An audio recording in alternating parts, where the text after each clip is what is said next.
भगवान के किसी भी अवतार को आप देख लीजिए, किसी भी अवतार ने इतना कष्ट नहीं झेला जितना कष्ट भगवान कृष्ण के जीवन में है। उनका जन्म कहाँ हुआ? जेल में। किसी बच्चे का जन्म जेल में हो जाए उसको कलंक लग जाता है, लो जेल में पैदा हुआ। भगवान कृष्ण का जन्म जेल में, उनके अपने ही उनकी मृत्यु का कारण बन गए। उनका खुद का सगा मामा जिस दिन पैदा हुए उसी दिन भागना पड़ा। गोकुल में केवल 6 दिन के थे कि राक्षसी मारने आ गए। 2 महीने के हुए राक्षस आ गए। 4 महीने के हुए सक्टासुर आया। 1 वर्ष के हुए तृणावर्त नाम का राक्षस मारने आया। ऐसे घोर संघर्ष से भगवान का प्रारंभिक जीवन चला है। 11 वर्ष की आयु भगवान ने गोकुल में बिताई तो कितना कष्ट झेला। केसीदाना, बकासुर, अघासुर, कालिया नाग, दवानल का पान, गिरिराज जी को उठाना, सभी देवताओं को दंडित करना, कितना कुछ देखना पड़ा। 11 वर्ष के बाद गोकुल को छोड़कर मथुरा आए। आतताई कंस का वध किया। मथुरावासी शांति में आए, लेकिन उसी समय कंस का ससुर जरासंध, उसने 18 बार मथुरा में आक्रमण किया। हर 6 महीने में, हर 3 महीने में धावा बोल देता था। प्रभु को शांति नहीं थी। आखिरकार मथुरावासी परेशान हो गए। कृष्ण, तुमने कंस से हमको बचाया, लेकिन एक सबसे बड़ी आपदा हमारे ऊपर आए दिन आ टपकती है।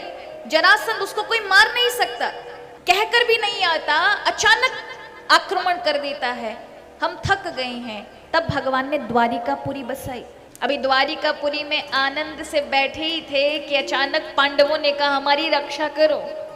भगवान को सब कुछ छोड़ के पांडवों की रक्षा के लिए जाना पड़ा। अभी पांडवों को महाभारत का युद्ध जिता करके राज सिंहासन दिया ही था कि खुद के परिवार में युद्ध हो गया। 99 लाख से भी ज्यादा यादव आपस में मरने लगे, एक दूसरे को मारने लगे। आपको लगता है भगवान कृष्ण के जीवन में शांति थी? लेकिन किसी भी शास्त्र में आपको ये नहीं मिलेगा कि भगवान कृष्ण माथा पकड़ करके रो रहे हो, मेरा जीवन कैसा संघर्ष में है। उनको हमेशा आप मुस्कुराता हुआ देखेंगे। वो आपको शिक्षा देते हैं, जीवन में कष्ट आएंगे लेकिन कष्टों से कभी घबराना नहीं। जो नहीं घबराता भगवान उसका साथ देते हैं।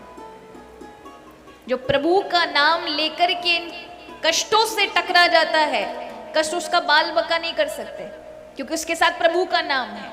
इसलिए कहा जाता है कि जब प्रभु का नाम, जब संघर्ष की घड़ी हो, कठिनाई ज्यादा हो, जीवन में बहुत अत्यधिक दुख की घड़ी हो, तब भगवान के नाम का सहारा लेकर रखना चाहिए। भगवान का नाम, प्रभु की कृपा उन कष्टों से आपको बचाती है, आपकी रक्षा करती है। जैसे नदी का बहाव ज्यादा हो, किनारे पर लगी हुई चैन को पकड़ के रखना चाहिए। छोड़ दिया तो क्या होगा?